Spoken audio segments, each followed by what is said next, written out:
All right, welcome back everybody. So for today's video, we're going to be talking about double integrals over general regions and with polar coordinates.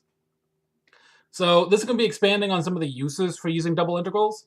We've already talked about using them over just rectangular regions, but hopefully you can see that there are situations where a rectangular region isn't that useful. You need some other region that you want to deal with.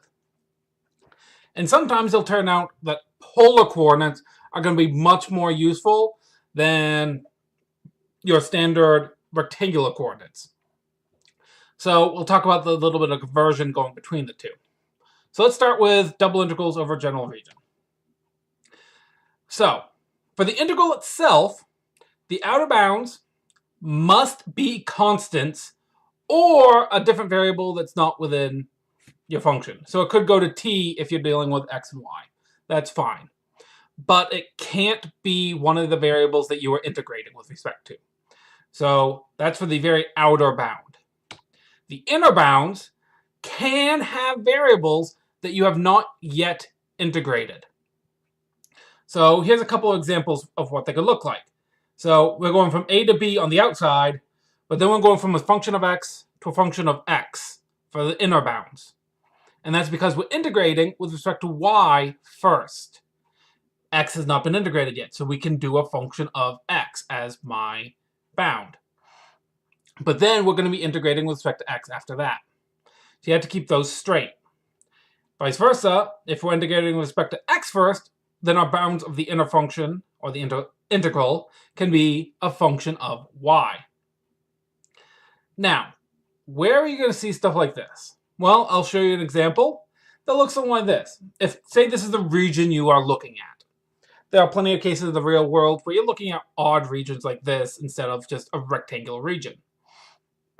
Whenever you're setting your bounds, you always want to look to see, can I make my bounds constant in one direction?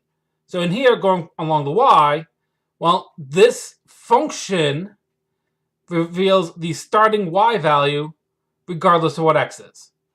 And then this function is the ending y value regardless of what x is. That's pretty straightforward. Now, if we look the other direction, well, this value here, that is the starting x value for these y's. But if we're slightly down here, this function will then turn into our starting value. So you want to look at which directions, if you're approaching on the y, well, you have the same start and end for all your other x's, and then vice versa for the x's to see which one's going to be better to deal with. We'll be looking at a few more examples of this and how to set these up in class, because these can get fairly difficult. Now, let's go ahead and talk about converting into polar coordinates. So we've talked about these a little bit before in class, but sometimes it is a lot better to deal with polar coordinates than rectangular. This is often going to be the situation where we're dealing with circles or other things of that nature. Now, there's some basic conversions you can do. You just have to remember the basic formulas, like r squared equals x squared plus y squared. And x is r cosine theta, y is r sine theta. Those ones, hopefully you guys all remember pretty easily. There's also a change to our differentials. Since we'll be having r and theta instead of x and y, we also have to change the differentials. So instead of dx dy, we're going to have r dr d theta. So there's actually a bit of a change there. You have to keep that in mind. So we'll be talking a lot more about these in class. So I will see you there.